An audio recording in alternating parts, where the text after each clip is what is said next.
Hi, good afternoon, everybody. I guess you're all in the midst of a busy day, looking forward to the weekend. Yeah.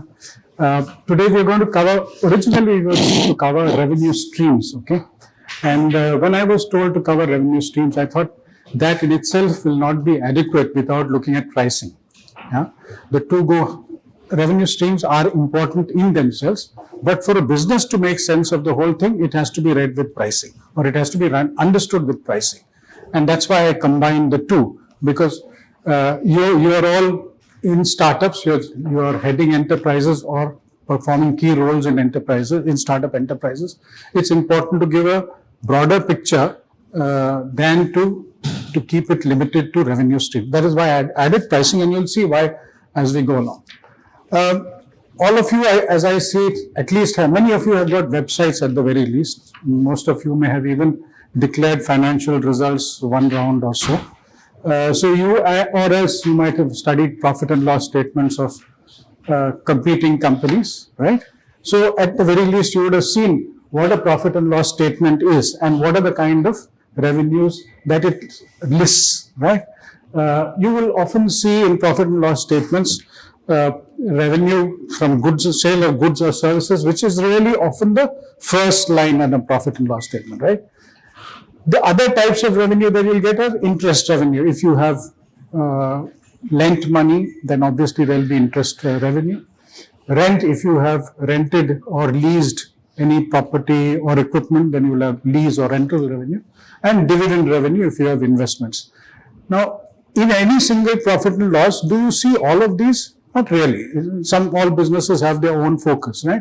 So suppose you are a manufacturing company, you will see revenue from sales of goods or services, or a services company. You may not see the others. If at all there is any of these other income streams, it will be under other income. It will not be the first line of revenue that you see. Similarly, if you are a company that is leasing equipment or leasing furniture, I think there are startups doing that as well. You will have rent revenue as your first line, and then any others may be in other income, right? So that's why this is just a P&L perspective on revenue streams. At a broad level, in financial terms, these are the four. But that doesn't help us to start a business or to serve a set of customers. We need to dive a little deeper to understand what revenue streams are. Before I get into revenue streams, broadly we all understand the word business models. Simply put, what we take in, what we work on, and what we output to customers, right? That's a business model. Within that business model, today we look at the revenue side of it. Not whether we are buying machinery, raw materials, how we are converting, its financing, etc., but the revenue side of it. So I'm looking at the revenue models. The most often used revenue model in the country and across countries will probably be channel sales or indirect sales. What are those?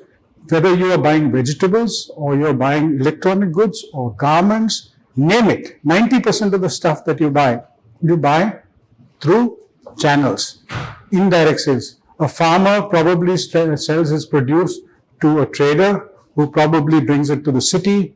From the city, it is sold to markets, it is sold to a retailer. That's how you finally get it. It passes many hands before you get it. Whether you're buying a soap or farm goods or most likely garments, electronic goods, much of the trade goes this way. Why? Because it is the least cost. Why is it least cost?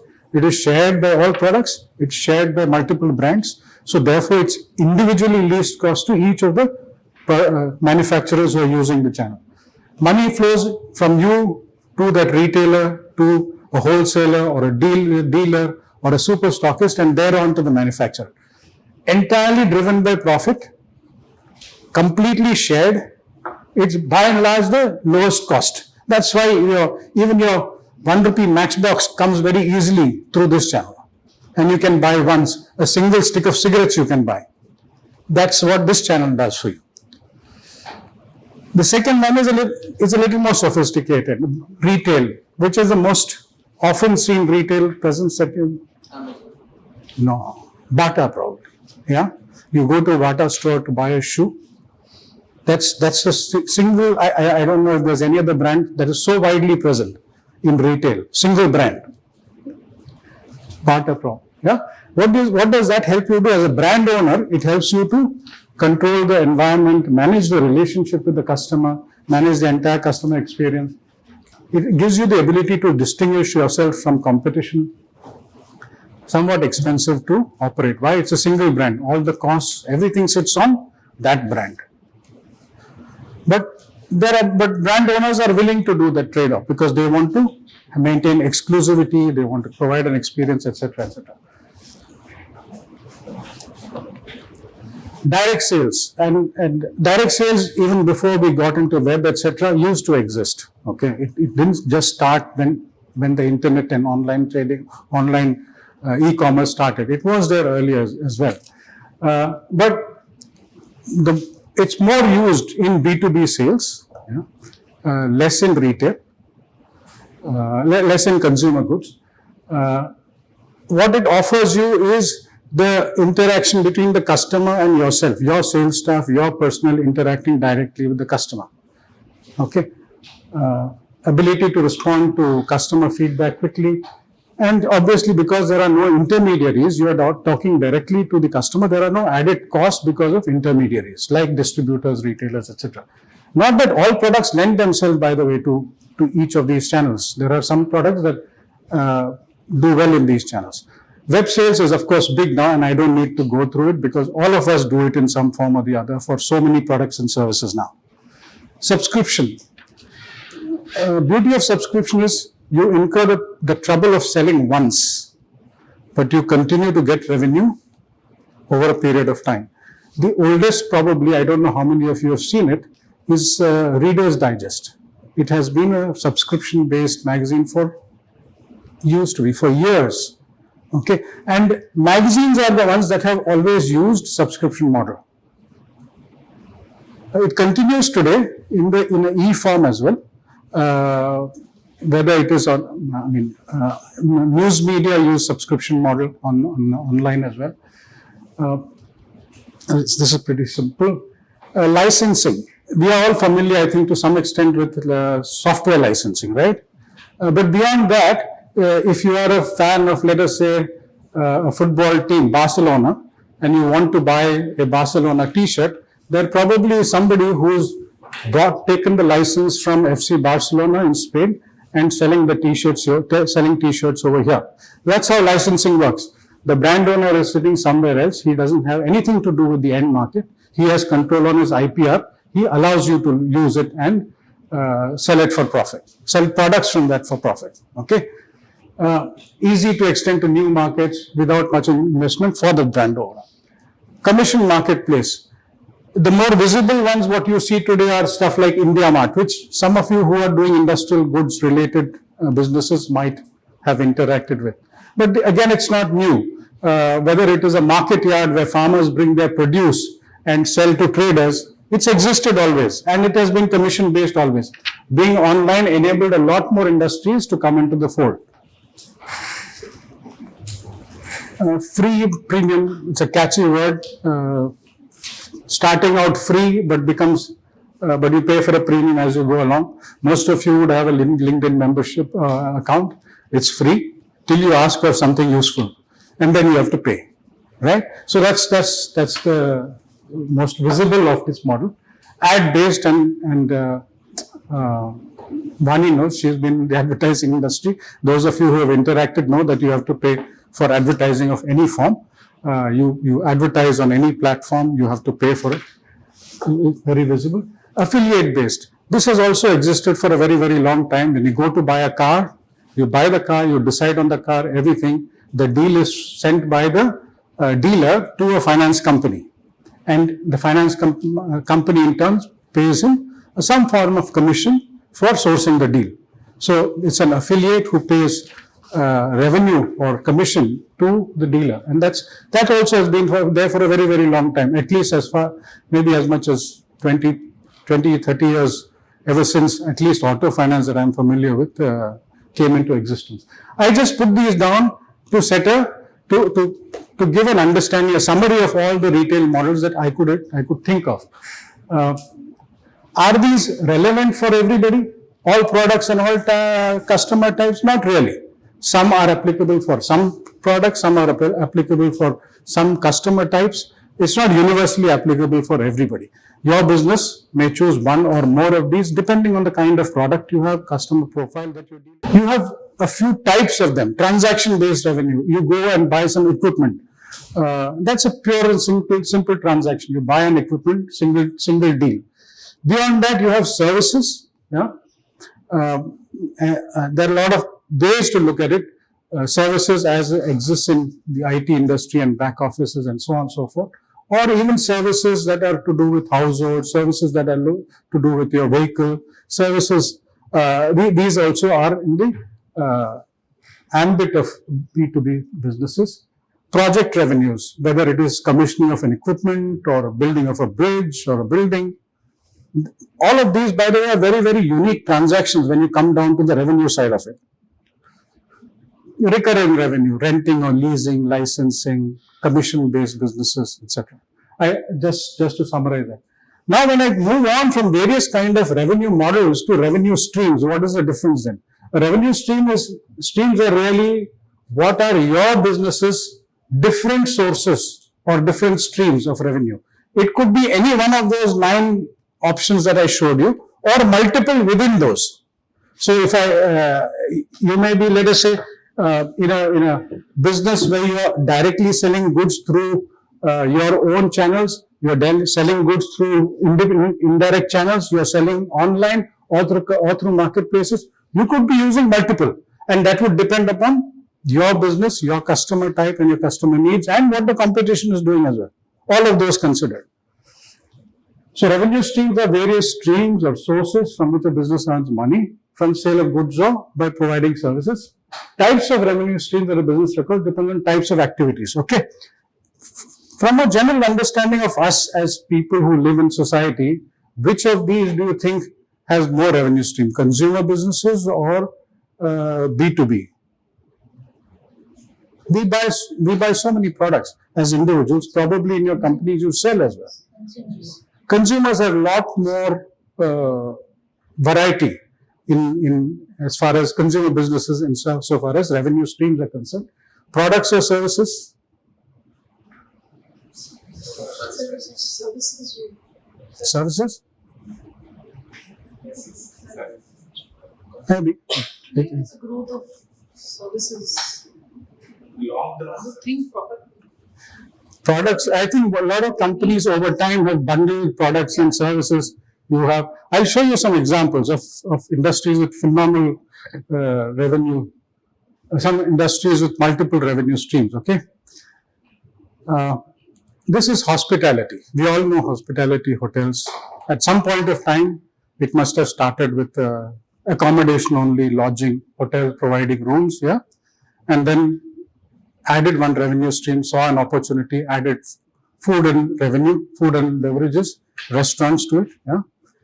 Then added ancillaries, whether it is laundry, spa, gym, pool, etc., depending on which segment you are dealing with, right? So from the same core business, a building with rooms, they added restaurants, F&B, they added ancillaries to it. Then they went further, and outside whatever they can provide, they said there are services that the market at large can provide. That can be a revenue stream too. So commission from third-party vendors, whether it's transport, local tours. You come to Chennai, you say, I want to go to Tirupati. The friendly hotel guy will organize a transporter for you, a taxi for you. He'll arrange it for you. You'll go, come back, board a plane and get out of Chennai. He's arranged the transport. He's made some money out of it. It's an additional revenue stream. And that's not the regular lodge owner. Even a Taj will do that. Okay. So it's really across the spectrum. Now this is another one. Nothing to do with the people who are coming and staying in your rooms. Completely different.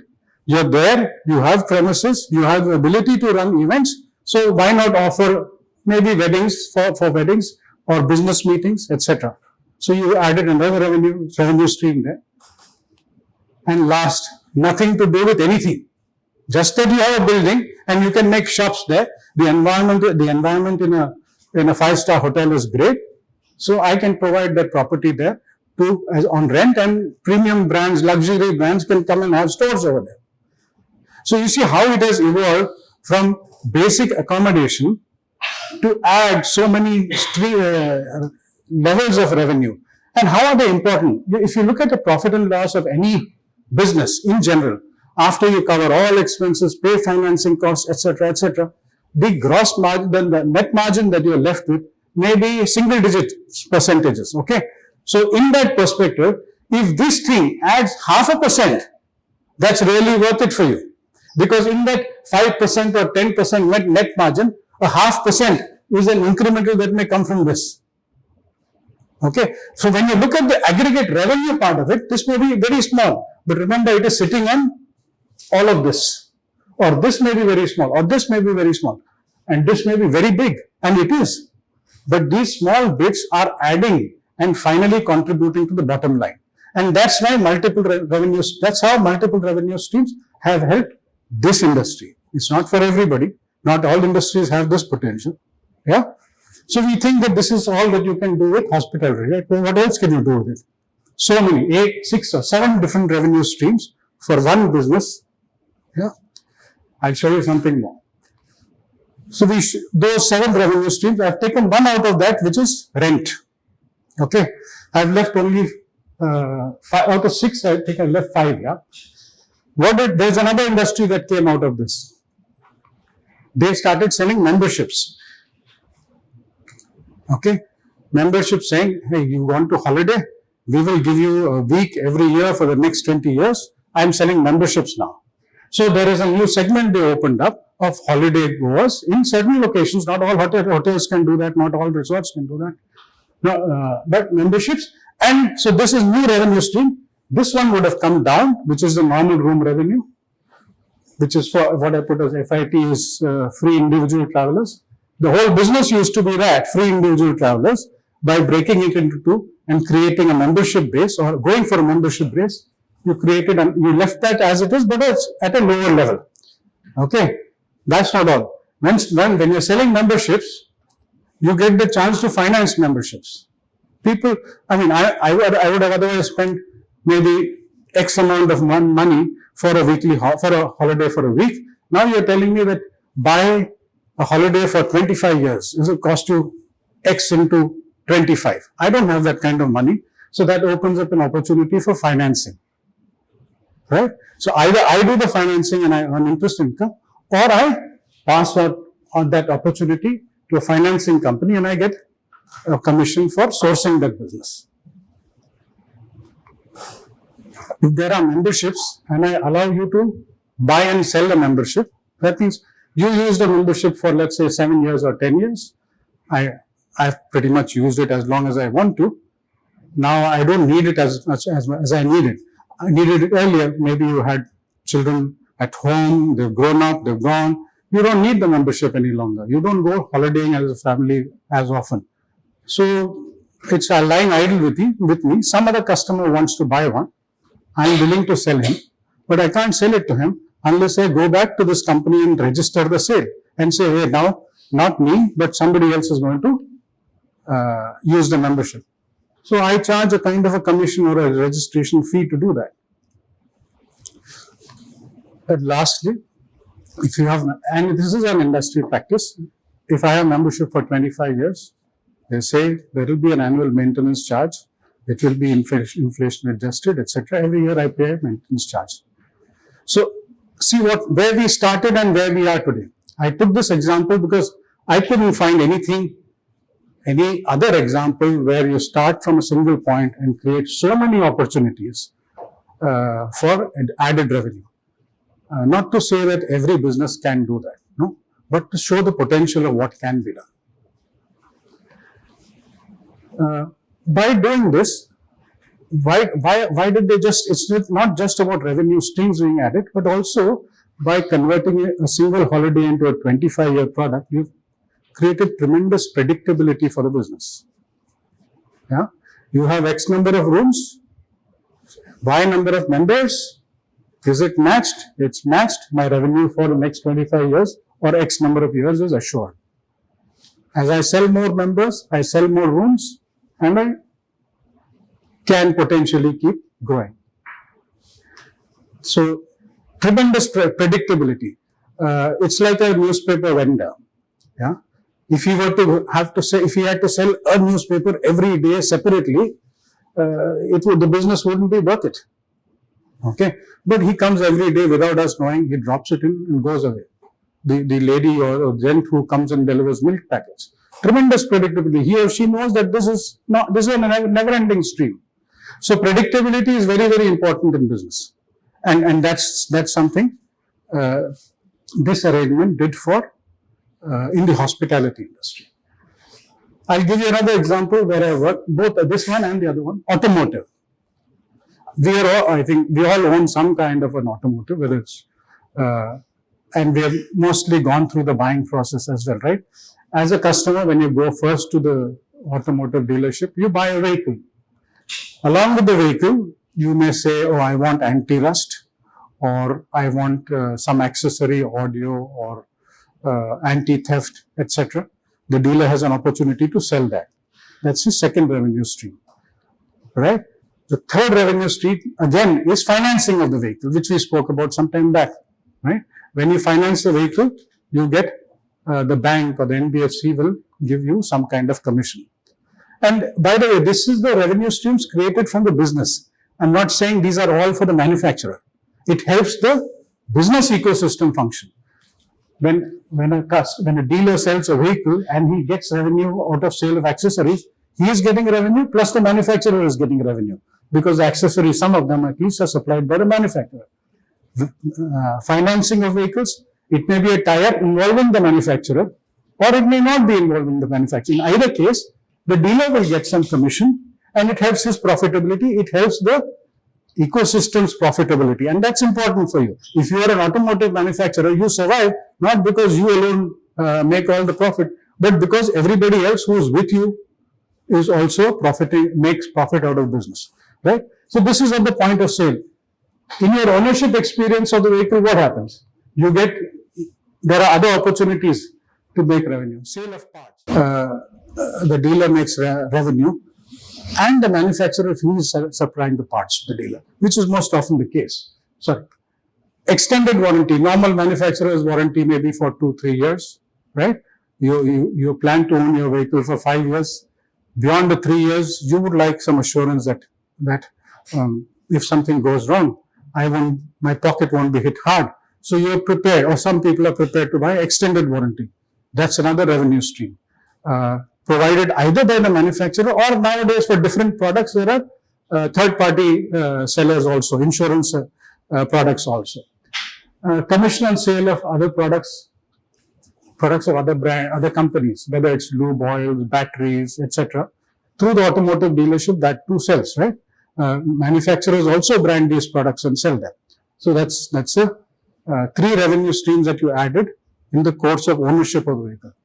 When you finally decide, okay, 5 years are over, I want to sell my vehicle, I go back to the dealer and he makes a margin on the trading, which is he will take back your old vehicle, give you a price for it, and instead of giving you the money, he'll say, treat that as the down payment for the next vehicle. And by the way, customers buy all this not because they feel generous towards the dealer, because it's tremendous service to the customer. Who wants to go around searching for buyers for their second-hand vehicle when you can do it at the same dealership at which you have been servicing the vehicle? So it is a revenue stream built on customer need. Profit opportunities for revenue arise only if there is a customer need, not otherwise, right? So this is another industry, automotive, where they have added so many more revenue streams beyond the sale of a vehicle. They also go beyond this and sell service packages to retain you within the dealership fold. So point I'm making is, you may be at a certain point of time having a revenue stream, but in the journey of your enterprise, there will be evolving customer needs and opportunities, right? And you should create the opportunities. Customers will keep evolving, competition will keep evolving, alternative choices for the customers will keep coming. You have to respond, and the best way to respond is through creating revenue opportunities which meet customer needs. I won't delve too much into this, but banking is another place where there are huge revenue streams. I mean, so many diverse revenue streams. This is, of course, the input side, where the bank takes money in the form of fixed deposits, savings accounts, current accounts, etc. But look at the other side. They earn money on home loans, they earn money on personal loans, they earn money on loans against securities, vehicle finance, on the company side or the corporate side, term loans, overdraft, equipment finance, so many revenue streams. And this is just the retail part of it. And this is a small list. There could be very many more. On the fee-based income side of it, banks earn money on so many fronts. You have a credit card, they earn money on that. You remit money, transfer money, you remit money abroad or anywhere, they earn a percentage on that. Forex trading, whether you earn money on that. Wealth management, they earn money on that. So they are opening revenue streams to meet customer requirements. I repeat again, all of this works only if there is a customer need, by the way. Otherwise, it isn't. It's just a paper on paper.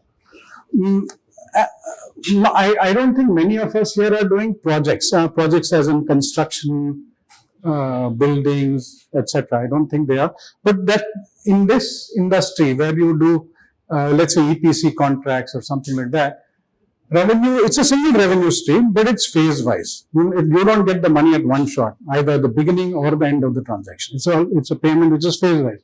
You may be paid a certain amount of money, a certain percentage.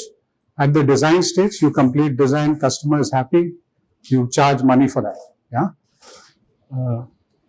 Then you say, hey, in order to start executing, I have to buy materials specifically for you. These are customized jobs. So you need to pay me in advance for that. Yeah? So you raise one tranche of payment request saying, I need an advance of X percentage. It will be negotiated, of course, and you have to show them how and why, etc., etc. Third stage, if it's let's say capital goods, you have maids, you have got a machine which you have customized for them. They will probably come into your plant or your working works and see it and sign off on it. Yeah, this is to my satisfaction. And you may take a payment for that at that stage. Next stage is you commission on site. After the commissioning is over, erection is over, you will charge for that. And that may not be the last step. Because most often when you do such large projects, the buyer holds a certain amount of money and says, I want to see that it is working fine, that there is a defect liability period, whether it's 6 months, 3 months, 1 year, whatever is negotiated depending on the nature of the product. And there is some amount of money. So a single transaction, a single purchase with 5 different stages of payments. Okay.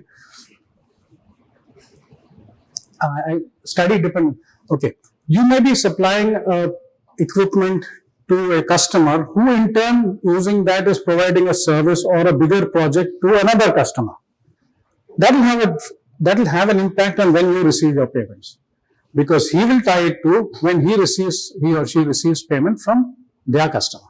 So if you're doing a project for a very large company, large part of a project for, let us say, a huge company like L&T, who's doing a very big job, L&T will pay you when L&T's income from the other side is assured, right? So you will have to understand those linkages when you deal in such businesses. You will, clear? Yeah. So, and often if they don't tell you, you'll have to look at similar tenders to see how the payment works, to know what you should ask for. So this is the background. So how do you decide what's best for you? What's best for a business? What's best for your business depends on the nature of the product, customer needs, and competing benchmarks. Okay. Even though you are a startup, that customer, whoever you are going to serve, has been around for a long time, has been buying some service or product. So you are going into an existing ecosystem of a customer, manufacturers, etc. So there are some rules of the game that are already operating there, right? And established and operating for a long time. So as a new entrant, you have to understand what are the terms of that trade, what are the revenue streams that are operating now. Because that's what your customer is attuned to thinking. That's what your competitors have been offering, your potential competitors have been offering. As a new entrant, is it sufficient if you match them? Most often not. Why would anybody change a source of supply? If you're working here, let's say you go out for a smoke. There's a small shop. You've been going every day after lunch to have a smoke over there. Been doing that for months. Another shop comes next to it. You still won't go there. You're going here. You continue to go here. There is no good reason for you to change. There is no reason. So there has to be a reason to change always. And that reason has to be sufficiently significant for you to, as a customer, change your past or your existing purchase pattern or behavior. So it's not sufficient just to match the existing players or what is offered in the existing ecosystem of a business, right? You have to do better than that. And that's why you need to analyze customer needs. Customer needs are not, aggregates. It's not like saying, what are the vehicle needs of this room? There is no such thing. It doesn't exist. Of all the people in this room, what are the vehicle needs? There is no such thing. Customers are of various types. And I'll just give you a small example. Let's take an EV. A customer is going to buy a vehicle, one profile, a segment, slightly older person, very affluent, wants to replace a 15-year-old Civic. What does it mean? The guy has been using one Civic for 15 years. He's not the type who's changing vehicles very often. And he says that I want latest features, almost as good as a self-drive vehicle, as good as it gets. There is no self-drive vehicle yet. He believes EVs are the future, and definitely intends to buy an EV, saying that 8 or 10 years down the line, I don't want to be stuck with a vehicle with an IC engine, right? These are things that he believes, and the segment believes, or that a set of people believes maintenance cost of petrol vehicles will keep shooting up because hydraulic parts fail. That's his experience. He believes so. And electric vehicles are so much more cheaper to run, right? Fuel costs are low. So he might do a rudimentary comparison and say, oh, this is the vehicle price, this is the initial payment, this is the tenure, etc. He might even compare fuel cost and maintenance, but he's doing all this to rationalize the purchase of an EV. He's pretty much decided on that. Okay, so if I look at another customer, let's say a young manager owns a pre-owned vehicle. That means he bought it pre-owned, he uses it for a few years, probably doing well, wants to change and buy a new car, open to EV. Okay, he's not decided. He may be different from that other gentleman. He may be a heavy user. He may be the kind who replaces vehicles more frequently, wants good features, young man, believes EV is the future, but not decided. He will also, like all customers, look at price, payment, initial payment, EMI, tenure. He will look at fuel cost, maintenance. But this guy's needs may be a little more than the other person. You can offer him a service contract. You may be able to offer him extended warranty. You may be able to offer him buyback contract. If this is a guy who changes a vehicle every 3-4 years, that will have some value for him. So these are potential revenue streams for you in just a deal. I'm just taking two consumer types to illustrate that. So when we say that customer needs, they're not for a large aggregate. There are segments. So you have to know, why am I going to do something? Why am I going to target a customer? What revenue streams are there in that for me? These are things that you have to analyze. Okay. So just to summarize, it is about what the customer segment requires. I gave you the example of two different types of vehicle customers to illustrate the point. But in your own businesses, I'll now go into pricing and then come back to revenue streams when we talk about value-based pricing. This is a chart, this is a table which is really part of a market research study. But I'm not using it for that purpose.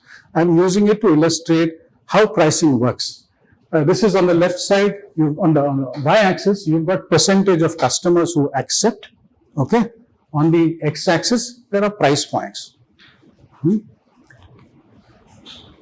A product which is priced 0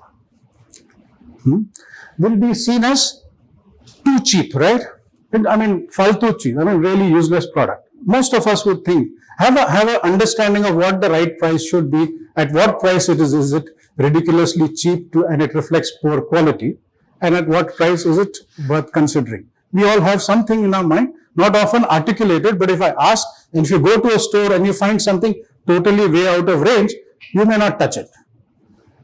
And as the price increases, the people who think that it is too cheap will come down. The proportion of people will come down. Correct? So at near zero, 100% people think it's worthless. At a point up beyond 400, nobody thinks it is worthless. In this example, hypothetical example. So that's too cheap.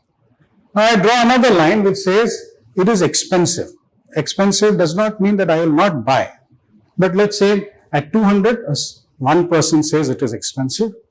At 400, maybe 50% of people say it is expensive. At 600, everybody says it is expensive, right? So at this point, precisely, let's say around 30%, 30% people say it is expensive. 30% of people say it is cheap, too cheap. These are people who may not consider, right? I draw another line which says it's a bargain. That means a good deal. I want to buy. Again, at 100% people will think it's a bargain, and maybe at around at this point around 400, 50% think it's a bargain. At 600, nobody thinks it's a bargain. Typically, this is how the markets would work. Yeah, does it make sense so far? That this is how customers will respond. And the last line I'm drawing is people who think it's just too expensive, I won't touch it. At 300, probably somebody says, never going to look at it at 300, and then further on to 700. So customers, there is no single customer. Now what I want to use this chart over here is not to explain a pricing theory or anything, but to show you that there is a range. There is a range of acceptable pricing probably that each of you all of us need to know for our respective businesses.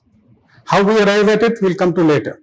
But we need to have an understanding of our business to say, there is an operating range for my product, my brand, for my customer. We need to understand that. And this is important because not everything is, you may not get all information through market research or such tools. Some things are distilled out of our working with customers, our reading of market research, etc., to an understanding that we develop as business owners, that what is the operating range, what is the price range which my customer thinks is acceptable, what is the price range in which I can operate. This is a very important goal for anybody who is in business to understand. It is an operating range, and there will be times when you will need to change it within it, etc., etc. But we need to understand this. This is very critical for us. Now to come to conventional pricing theories, that was just to explain to you that there is a range of acceptable pricing which we must use. There are various types of pricing strategies that you can adopt. If you have a product which is meets customer needs, fulfills many unmet or substantial unmet customer needs, you may like to adopt what they call a skimming strategy, where you come in at a high price. Yeah. The second is penetration, where you have an objective to gain large market share. So you come in at a lower price to try and get a higher market share. A premium pricing for real luxury brands, and there are stray cases in industrial products also, which are not luxury but premium. Yeah. Cost plus pricing. Anybody who is from finance here would love this because this gives them certainty. Yeah. Business, all the rest you can say as newfangled ideas and so on and so forth. But if it covers the costs, we are safe. And last is value-based pricing, which for innovations is very, very critical. What is skimming? A high entry price. Let's say you entered the market with a product which meets customer needs, meets unmet customer needs in the market. You can afford to start at a higher price. The risk is not risk, but the way industry evolves is that if you've got a product with something fantastic in it, your competitors are working hard, or they have probably been working as hard as you to get those, and will be in the market shortly with the same thing, right? Which will automatically put pressure to pull down the price over time. So your price, which starts here, may go down here and go on here as more competitors come into the space, right? Natural. After all, customer, if he is at one point of time, he got it at this price. 6 months down the line or a year down the line, there are more products. Somebody is at a lower price. You will have to correct, and so on. What happens is, while it helps to pay your costs as an innovator, over time it may create some dissonance. At start, you're a good brand, premium, etc., but over time it may get eroded. So there may be customers who feel cheated. After all, somebody bought it here, and then over here, when you reach here, this fellow says, "Arey, I bought it so much more expensive." There will be a set of consumers or customers who feel cheated. But in fast evolving industries, this is the norm. If you observe your iPhone prices as they get launched and correct over time with new products, new variants, etc., this happens a lot.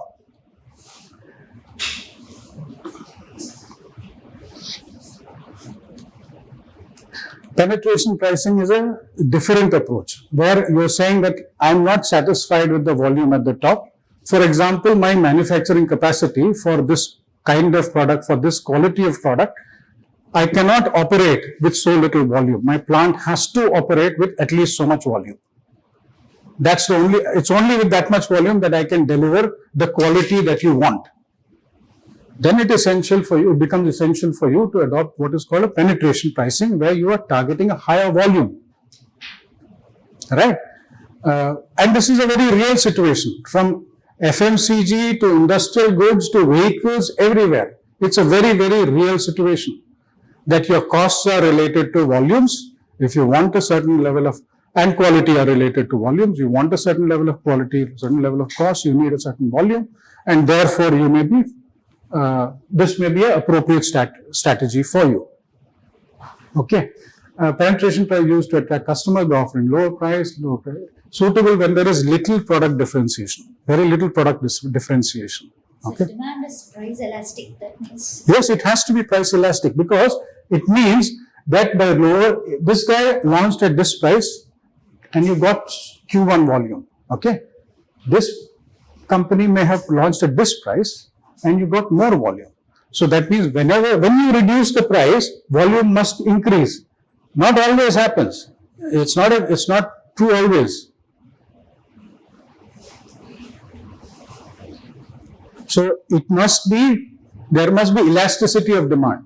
Only then it makes sense.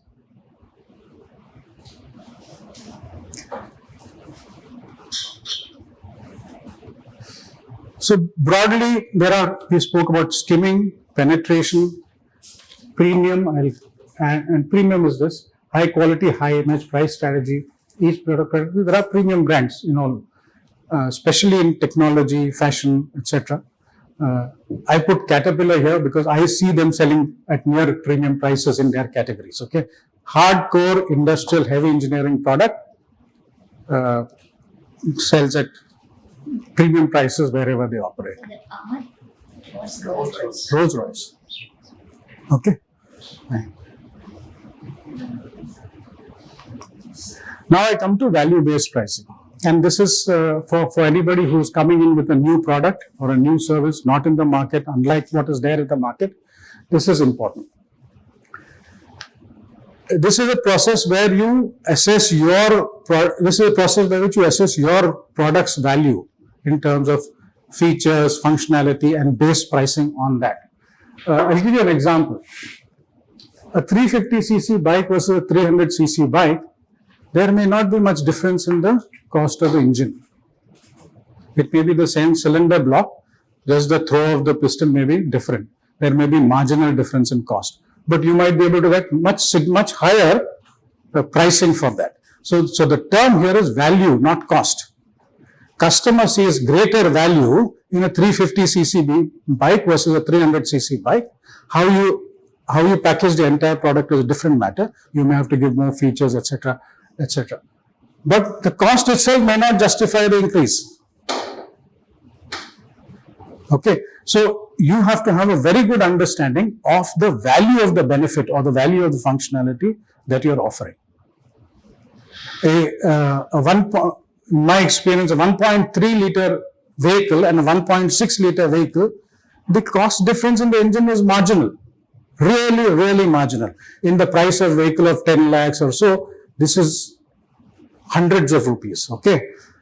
And yet, you can charge a lot more for a 1.6 liter vehicle to a particular target customer. Not everybody wants a more powerful engine, etc., etc. But for that customer, it may be of value. And then you have to, the packaging or the functionality, features of the overall product matter in how you price it. But you can exploit or capitalize on values or features and functionality in this manner. Buyback policy versus no buyback policy for a competitor. So could you say Nothing you're doing. All that you're saying is, 5 years later, I'm going to buy back your product. I'll give you an assurance, I'll buy it back at X percentage. And I'll have a lot of conditionalities to it. It has to be in good condition, smooth as whatever, etc., all kind of conditions when you want to change it for a new vehicle. That has value to that customer. That may have value to that customer. I illustrated an example of a customer who want to change a vehicle every 3 years. It will have value to that customer. Okay. 3-year warranty versus 1-year warranty. Original warranty may be 1 year only. For a certain additional amount of money, let's say few thousand rupees, I change it and say I will give you 3-year warranty. That additional 2 years may be from the manufacturer or may not be from the manufacturer. It may be an insurance product because warranty is an insurance product. Okay, so you get opportunities for revenue if you can demonstrate value, not cost.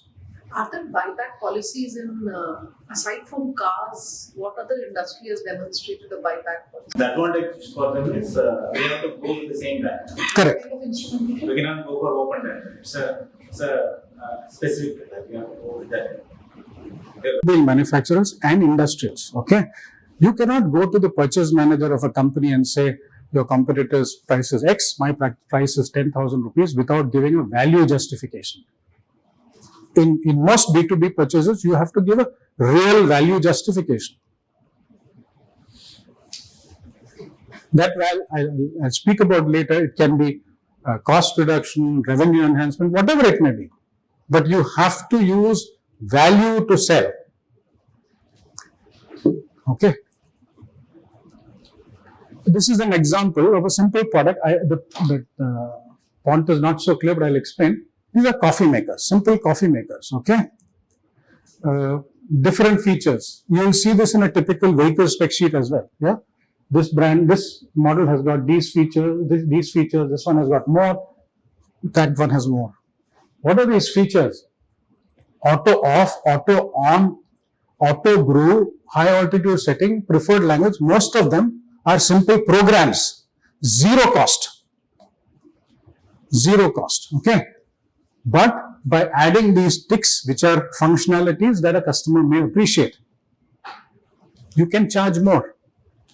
But you have to make it credible also, which they did by making it look physically different as well. If somebody buys a product which looks like the other one, which is 50% cheaper, and it all looks the same, then that person may not be a very satisfied customer at the end of the day. So while these features for which the customer is buying may be the value justification, physically it helps to look different as well. So these are also approaches like in selling electronic goods, vehicles, etc. These are good ways of demonstrating value to a customer. Airline tickets. You go to buy an airline ticket now online, there will always be multiple options. Basic fare, flexi fare, that fare, this fare, and there will be some incremental. Now remember, the customer who buys this and the customer who buys this are different. That's why it works. It is fulfilling a customer need. You're paying 3,000 something more in order to get extra hand baggage, extra check-in baggage, free meal, free seat, fast forward, etc., etc. So there is a customer who is willing to pay that. He is willing to pay 3,500 rupees more. This is a very live data, 26th August, not too old, local, domestic flight, Chennai to Delhi. So these are ways where revenue opportunities are created. If everybody was to sell a plain vanilla airline seat and said, come do a tele check-in, all of you will pay the same fare, you would miss out on a whole lot of revenue. So by adding certain features in the transaction, in a service, not a product, it's a service, finally when you go into the aircraft, you're all sitting in the same place. By adding for services, you're creating additional revenue streams for your business. And I emphasize again, these are value based. These are nothing is cost based in this. Everybody is traveling by the same aircraft. Everybody's luggage is going to the same hold.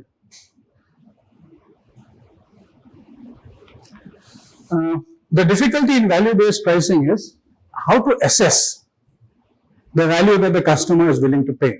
In most consumer goods, there are research methodologies available. There are research methodologies available to check with the consumer.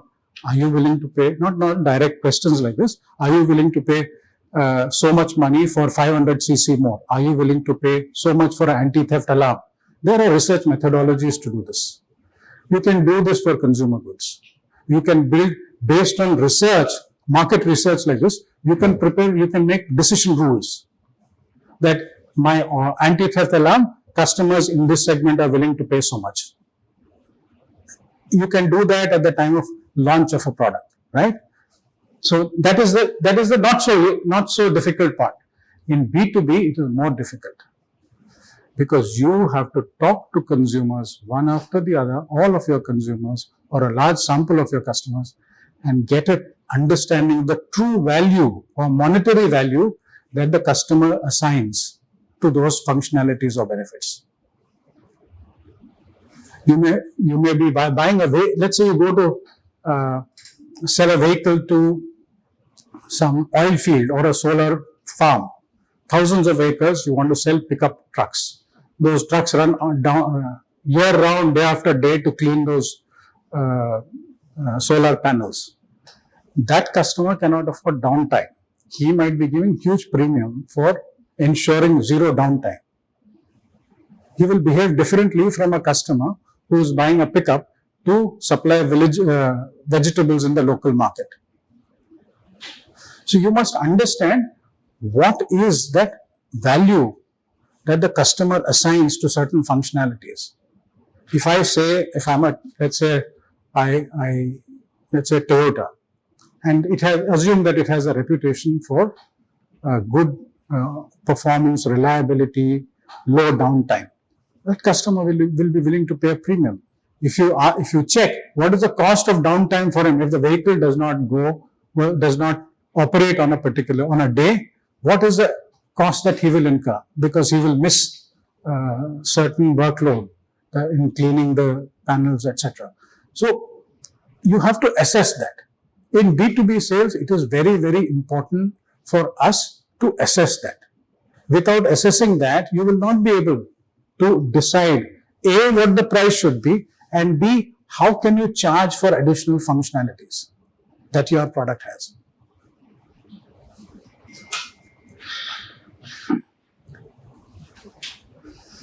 Like I said, it's ideal for innovations. If you say that my product, there is no direct competitor for my product. It's an innovation, doesn't exist in the market. Sure, the customer has some method by which he is living and operating today, right? So compared to that, when you introduce a product or a service, what pain points are you taking out for him? What is the value that he assigns to that?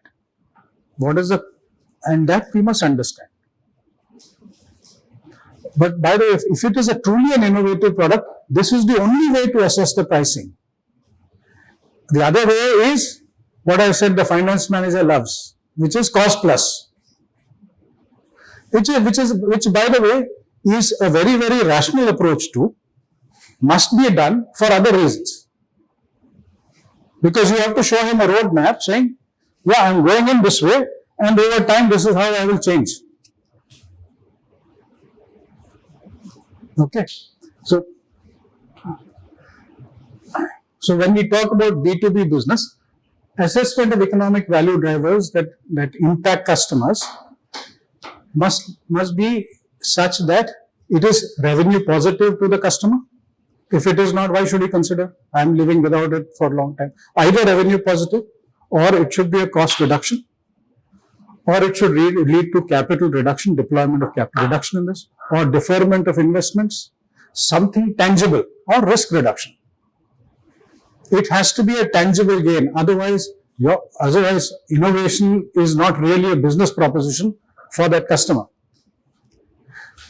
And therefore, it is important for us as a marketer, seller, to understand these aspects of our customers' business, customers' life, and how we can contribute to that. Without this, you cannot really do a pricing decision for a innovative product, because there are probably no direct benchmarks.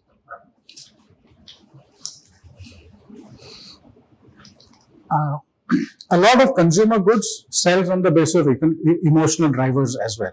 Okay, I'm not going into that over here. That is a separate field of study.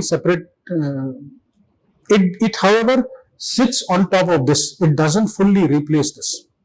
Never, except for low involvement products. You want to you call something a good product, Kurkure or Mad Angles, great advertising. You have the power to muscle through into the trade, make it available all over. You will definitely, whether if you're an ITC or a Nestle or a Unilever, you will definitely get a huge initial purchase. If the product satisfies the consumer, there might be repeats. So that's a different approach. If you get a trial, you need not get repeat purchase if the product is not good.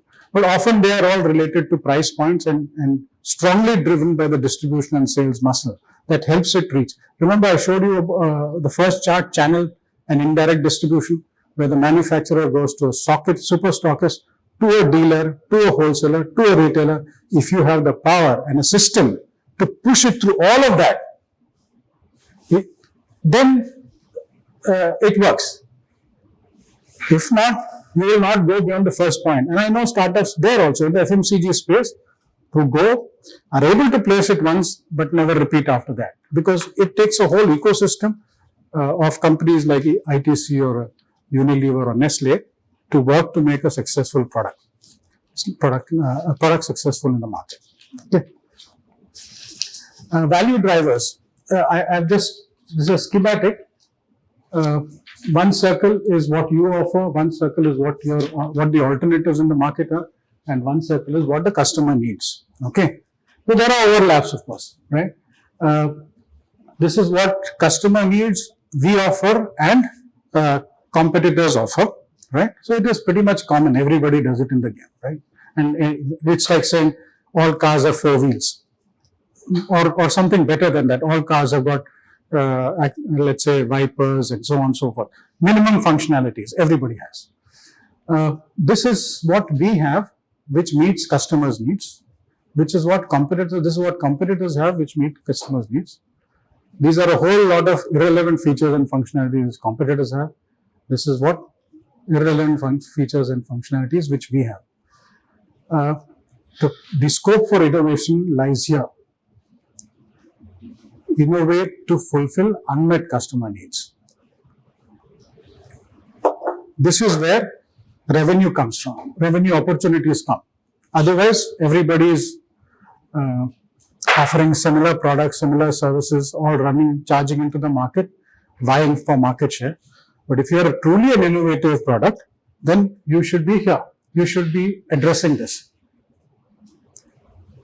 either in the core product or through accessories, etc., to create revenue streams, which means that it is not available to everybody, but those who really need those functionalities.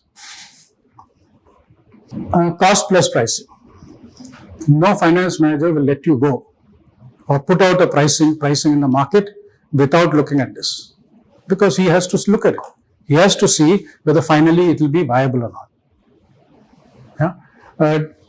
Typical aspects: direct material cost, direct labor, allocated overheads, and then above that sits your margin at a certain volume. This will change. The allocated overhead will depend on the volume. Higher volumes, the allocated overheads are lower. Probably even material costs will be lower. Labor cost per unit will be lower. Yeah. As the volume goes up, each of these becomes a smaller element of the total value of the product. Cost plus pricing is essential to evaluate whether you have found the right place pricing to be viable. And being viable is critical. So you will have to do this. A cost plus price build up, when broken down further into various elements, is useful for doing cost management, whether total cost management.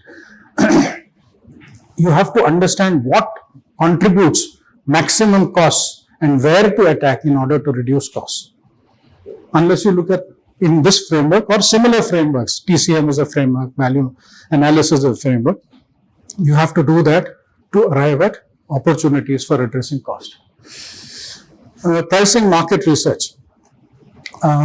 Various tools are available for doing pricing analysis, okay? And at least at the time of entry, you should have a clear understanding that if all goes well, at this price, with my sales effort and my marketing effort, I will be able to garner X share of the market. That's purely on paper. What comes out of market research is only showing you what is possible. It has to be got from one sale to the next, to the third, to the fourth. It's difficult, but the analysis will show you it's possible. Okay, there are various methodologies for doing market research. Most of them are good for consumer research. Okay, which is why I showed you that first chart where I said you must understand what is the operating range for your price. You must know which price points are the range in which you can operate. And all of this will come, knowledge and understanding will come through customer interaction. If your business has taken, let us say, 10,000 hours to get to where it is 5 people working 1 year, at least 300-400 hours should be spent with customers talking about what their needs are, what their costs are of operating, what are the opportunities to be explored. Have a good understanding of that. Only then can you arrive at what is truly of value to the customer, what is the monetary value of that to the customer. Pricing and revenue are finally the last step. You did everything. You designed your product, you manufactured it, you got a crack sales team, they'll go out, etc., etc. All of this is outward effort from your enterprise to the market. What you want in return are sales and revenue. And that's where this study is essential. Okay. And we should never think it is less important because it is all paper and conversation. It's not like building something concrete, making a building or equipment, etc., etc. This is knowledge. This is vital for any business. Pricing impacts the entire ecosystem. Okay, whether it is you, your customers, your retailers, dealers, distributors, all are impacted by this. All react to it. Everybody will react to changes because there are strong dependencies on this. As a business owner, you are in some way responsible for this ecosystem. If it is satisfied with you, your business will be successful. If it is not satisfied, then your business's chances of success reduce. Everybody is, as a leader, let us say in your product or your category, they all look to you for a direction for their business. And pricing, revenue are the lubricant that oils the system. Pricing impacts not just in revenue terms, but related impact is also inventories. Okay, you sell a product, tomorrow you decide, okay, price at this price is not working out. I need to reduce prices a bit. Your trade will be up in arms because they are holding inventory at a higher price. Yeah, if you are doing channel trade, so prices impact in those aspects as well. And pricing is not a one-time decision. It's a everyday decision. Every day you don't change prices. Every day you observe what your competitors are doing. In any business, if you're not following the market, you will not be able to take the right decisions. So and pricing is something that you have to really follow very closely in the market. In every enterprise that I've worked for, whether it is FMCG or auto or hospitality or trade, we monitored price rigorously for competition. Unless you do that, and there are ways to do that. You do mystery shopping, find out what the others are charging, etc., etc. You do all that because that's something that you must always be fully informed about. Your product design, once it is launched, does not change so often. Okay, your marketing campaign, advertising campaign you launch, it doesn't change so often. Pricing is not determined by you. The market determines it. If your competitor wants to change the price, he or she will do it. You have to be observant. So it's not a one-time decision. I had that and a little more on this slide.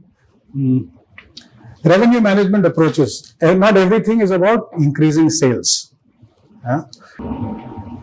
So this is just a chart which shows on the x-axis here quantity sold 1 to 10. Okay, for simplicity, it's just single digits.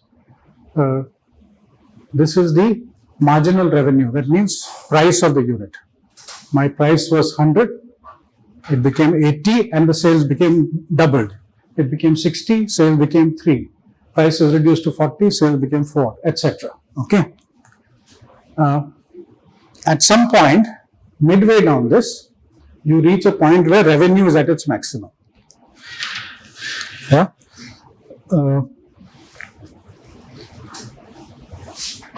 Beyond this, there is no benefit to reducing price. What is the purpose of reducing price? If you don't get revenue and incremental revenue, what's the point in reducing price? So there is a point where it ceases to be beneficial to reduce price further. Okay, this is one aspect. So you should know what you are aiming to do. The other approach is not revenue maximization, but let us say contribution maximization or profit maximization. In the earlier example, we said this is the place at which revenue is maximum, right? 300. Here we've got some more data. Okay, this price is 100, 90, 80, etc.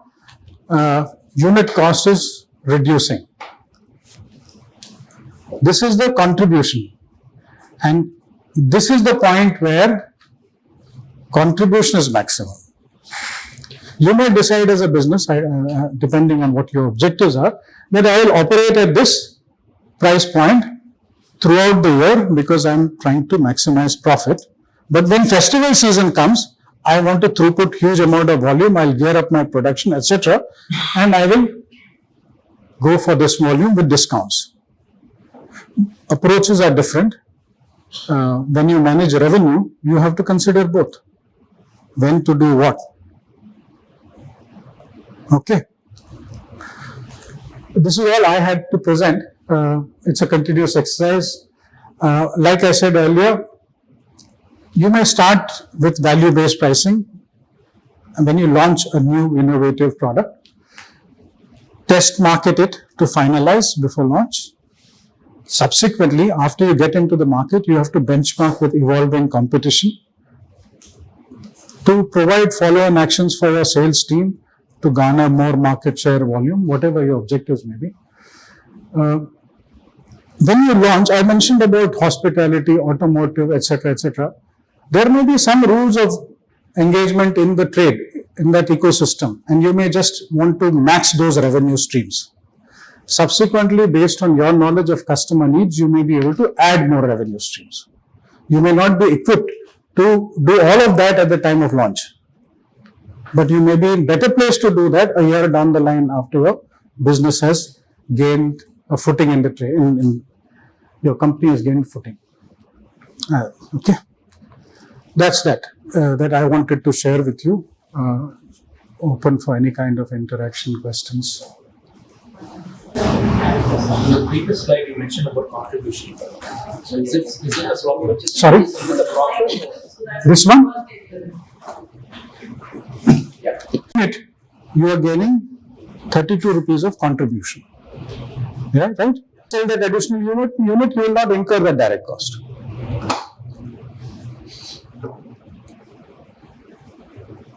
Just explain once more. I couldn't get it, sir. But when you sell one unit, you incur only the direct cost of it, making that unit, only the direct cost. So in going from 5 to 7, you will incur the variable cost or the direct cost of those additional units. So the term contribution is price minus direct costs.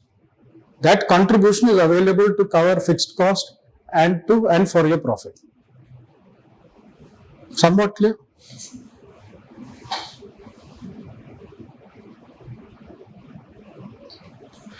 You told the company has to stay there for a while. During the festival, you may produce more product. So that line is more like a keep the demand. Yeah. So only you are producing 3 products for a while. It means you are keeping the demand. Keeping the demand in the sense? Even though you have more demand for the product. No, I'm not saying you have more demand. I'm saying at this price, you can sell only 3 times. These are 2 approaches.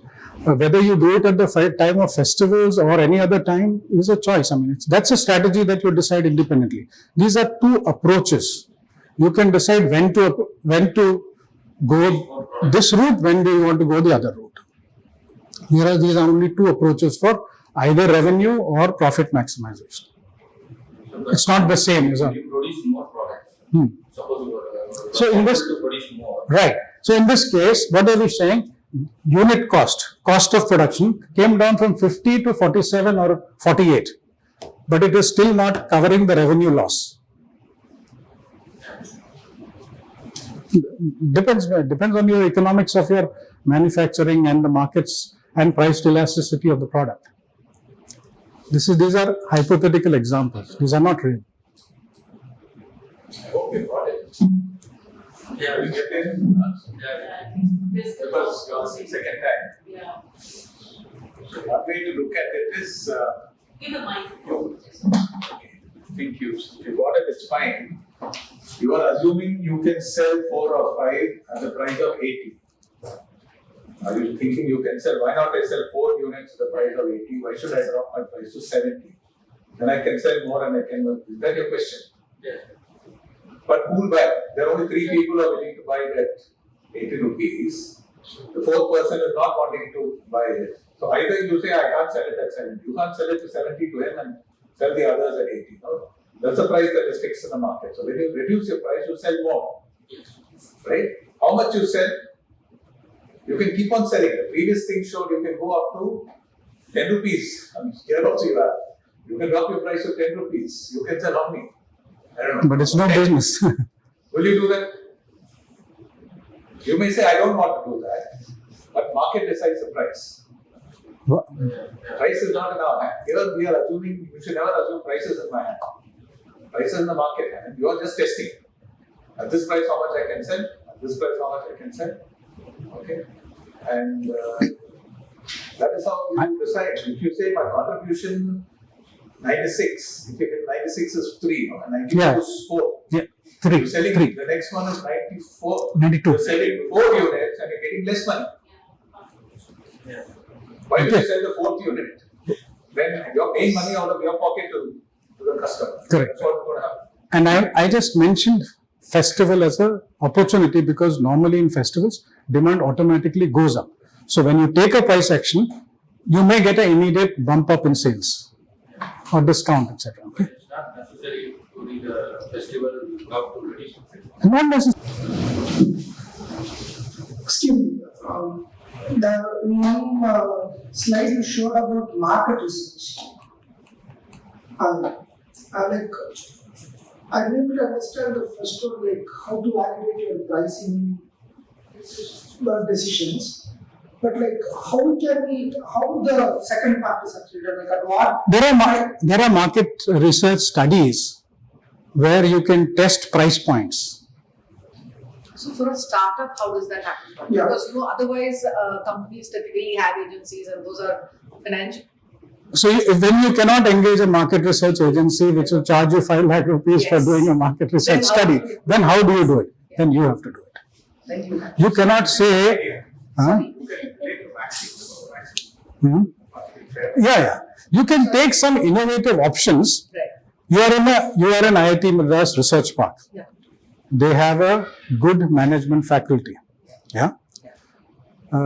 You can take their assistance to design the study. Let's say a survey questionnaire. Okay. Let me not put this problem on them, but somebody X, who can do it for you. Yeah, I understand that. You can do an online survey to get. Designing the survey, I get. So designing the survey is simple. I mean, in that sense, we can do that. We go to them, we ask them, are you ready to pay? Now, let me just No, you can't ask that. There are methodologies. Yeah. Typically, people may or may not, especially in the case of either income levels or pricing, respond the way you Correct. And it's the most, most unbelievable part of the, they show you a direction, like we say, research will only show you direction. So money never, it's not as practical as doing, say, for example, as I have seen in the case of an OEM, where we do a camp and you make people drive and you ask people, is the value delivering to the pricing of what you have? Now, in the case of where I work in health tech, and this is to do with dogs, so there's a product pricing element and there is a service being delivered, diagnostics being delivered. It's not a simple, will you pay this annually and this It is not. one-time cost? It is not. You cannot ask them. You I know cannot. that I cannot ask them that. So then in that But Vani, there is no substitute to getting that answer as well. no, I know That is correct, right? That's why I'm asking. Yeah, so you can either do it Yeah. as a survey, or you can do it as some innovative exercises like Nandakumar was saying about a marketing fair. Design a You- game, I'm just saying, Okay. you can call a group of people Okay. and tell them to pick up something. I like the idea of the game. It probably has something that Give them can some probably, coins. yeah, that's a Don't lovely give them idea. money, give them some coins. Yeah. Okay, let them put some coins against different one. Yeah.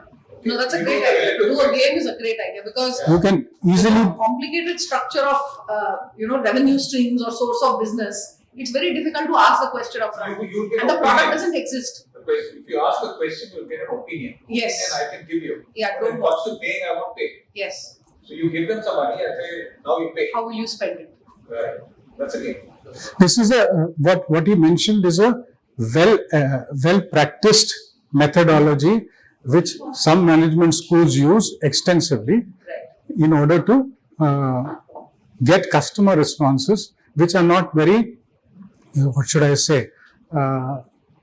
thought through, but a customer is responding to a stimulus rather than trying to give an intelligent response. He's responding rather than deciding what he should respond. I have a question. So what you said is it's a direct customer. So she can do the research. What happened in this B2B? Again, there is a direct customer. B2B marketing is different. Even B2C is becoming like that because B2B marketing is not a single person who's deciding. Usually it's a committee. Okay, there is a buyer, there is a user, there is a decision maker. Okay, there is an influencer. It's always a committee. Even in your startup, you will not take all the decisions of buying yourself. You will consult somebody in your organization. Everybody says so. There are human beings. So buying behavior is different. Even you, if you're buying something for your home, you will buy it differently. If you're buying a TV for your home, you probably choose something that suits your home, aspiration. But if you're buying for your organization, you would think differently. Same person. The second person, which is you, it's not crooked.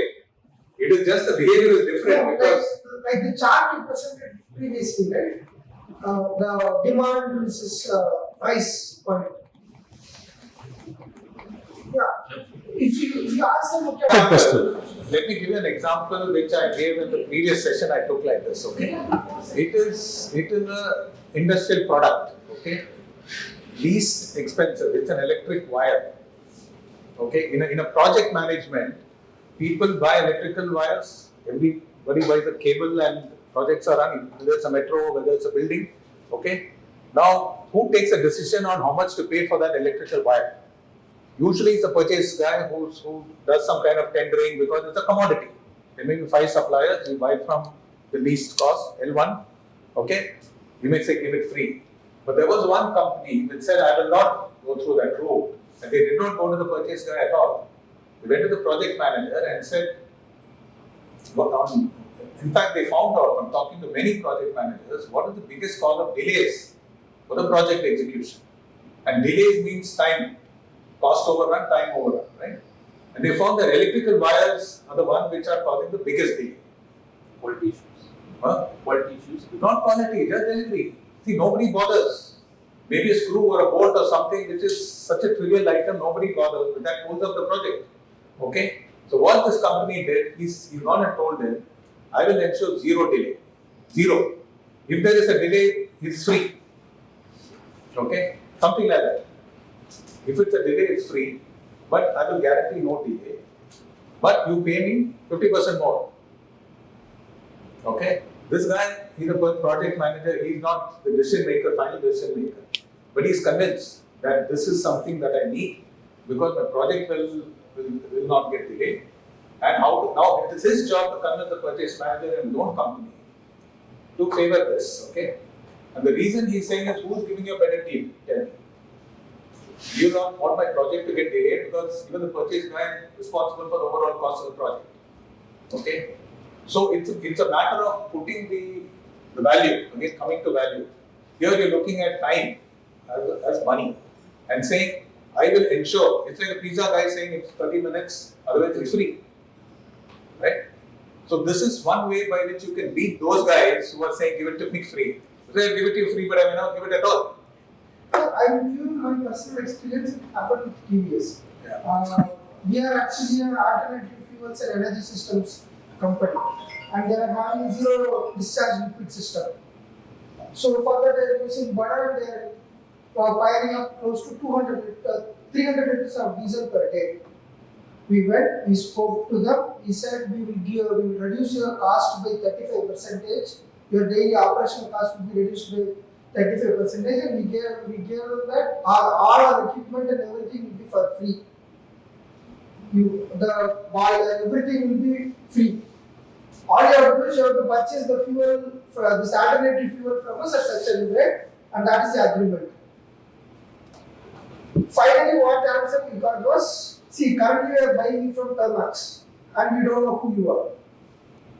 So in that case, how I can bring in the value? See, this That's for a this kind of question, we can't give any answer at all. Let's say I'm telling you, I'm giving you equipment for free, and I'm telling you, I will reduce your operation cost by 35%. So here still, the guy who is taking the decision is not. He doesn't want to take any risk at all. That's what I would say. So In that case, what can you do? So therefore- Even if I reduce my pricing or anything, it's not going to go through, right? right.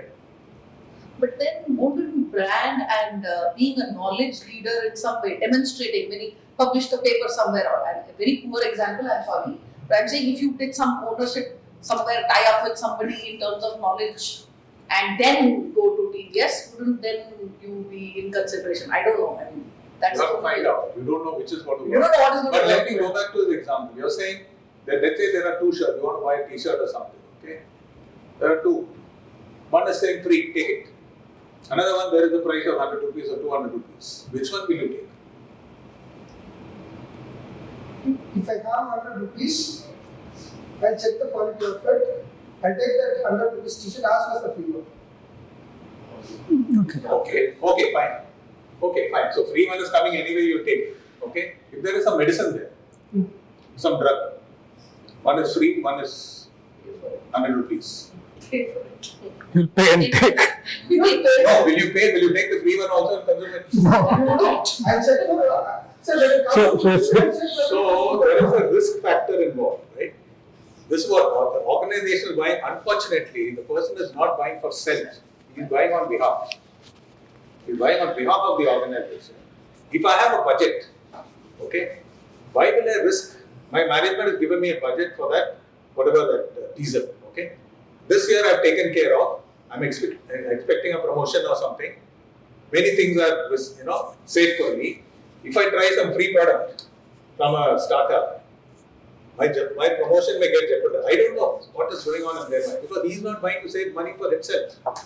It's the company's money. He's got a budget. Nobody is going to ask him. Okay, so this is the reality of B2B buying where decision making is complex. It is not that guy. Maybe the guy who you spoke to may not be the decision maker. he's the plant. He's the plant head. Maybe he's not a decision maker. Maybe he's risk averse. Yeah. See, many plant heads will consult some quality guy or consult some technical guy and say, look, can I take that decision? Somebody If else. it overhangs, plant head holds all the can at the end of the day. He won't want it to fail. Others will say, yeah, fine, what's the problem? But I'm not responsible. Okay. So people under him may say, I'm not responsible, boss took the decision. Yeah.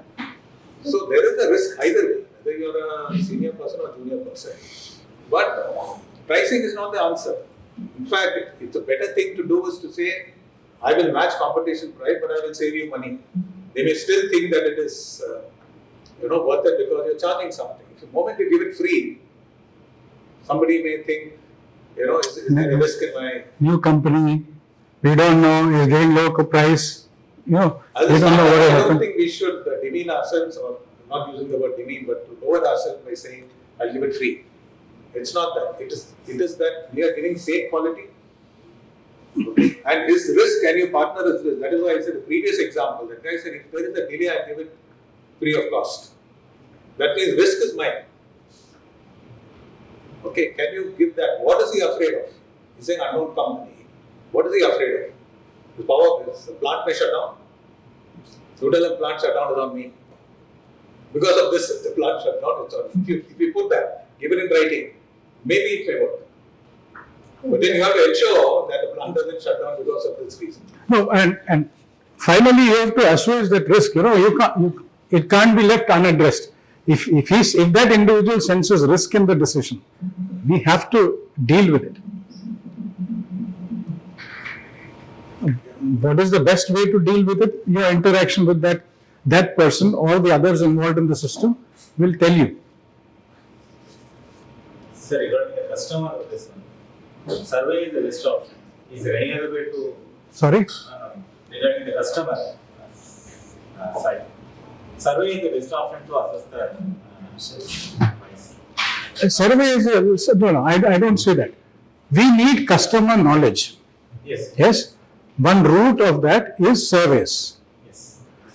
I will never discount the value of our direct interaction with customers. It's a very powerful way of getting information as well. Okay? So what are the other ways to? Your interaction with customer. Knowledge of the customer will come from the customer. And of course, some amount of secondary research and so on and so forth is important. But it will come from the customer only. When I say customer interviews, No, wait. B2C. yeah, but you need to understand whom to speak to, who are the buyers, who are the users of the product, and the knowledge will come only by talking to and interacting with customers. Already we know. Yeah, which is why I said if you spend 10,000 hours setting up your business, can't you spend 300 or 400 hours talking to customers and getting in-depth knowledge? We already got enough input from. Okay. Oh, you are young that day. Yes. Now I said. So can you elaborate a bit on the game that you mentioned when we are trying to explore this? Okay, I'll do that. So there is a concept of a marketing fair, okay, where we used to bring a whole host of customers in, and the market research questions were posed as games to be participated in. So he is not responding to a question, but actually demonstrating his behavior and the choices that he makes. You can do that at your level with your customers, target customers. You can involve them in a game designed to elicit answers and responses to the information needs that you have. At a very basic level, Studies on that. See, this is done typically for a new product where there are existing products, let's say, available. You're trying to launch something new, a new toothpaste or a new sorted consumer product, right? So existing products are also there. Suppose you put it in a shop, you put this one, put a price different there. You have to, you see, and you tell the customer and you give them some opportunity to play the game and see which one they are preferring and why. But don't directly, you're simulating a shopping situation. You're designing a supermarket, let them walk in, let them, behave, see what is attractive there. That's it. you've been to the beach, right? They have those games where you throw rings, yeah, and try to win prizes. All the offerings in the market could be there, and you could ask the customer which one would you like to play for, yeah, and the way the customer reacts is the kind of response that you would like to see, perhaps. Like we actually follow this process in our company. Like we have 4 GSTs, and whenever a product inquiry comes in for us, we send quotation from all the 4 GSTs, 4 different companies with the different options, and we always monitor which quotation is being preferred more, and we have figured out certain things are more attractive in our business, and we track it, and we are narrowing our options down to that 2 options as of now, and we are trying to find which is the best 2. That's how we are doing. Fine, But fine. the problem what we are facing is like distinct manual and It is. like It is manual. It will always be. it is too like we haven't got enough number of data points. We have collected only like some 100 feedbacks as of now. So that's the reason why I asked like how to get that market research done so that No, you have to get it from the customer. He is giving you live feedback on the way the way decision making works at their end. Yeah. That's fine. Nice creative way of doing it. But But I don't know how you can only get the feedback from customers. B2B you're doing this. yeah. You don't need 50,000 data points for B2B. Sorry, sir. You're looking for 50,000 data No, no, no. 5,000 to 10. No, no, no, no. You don't need, right? No need. As of now, I have 100 data points. That to me sounds good. See, you do segment Anything. wise. Yeah. B2B, there are To segments. me it looks good. 100 is good for B2B.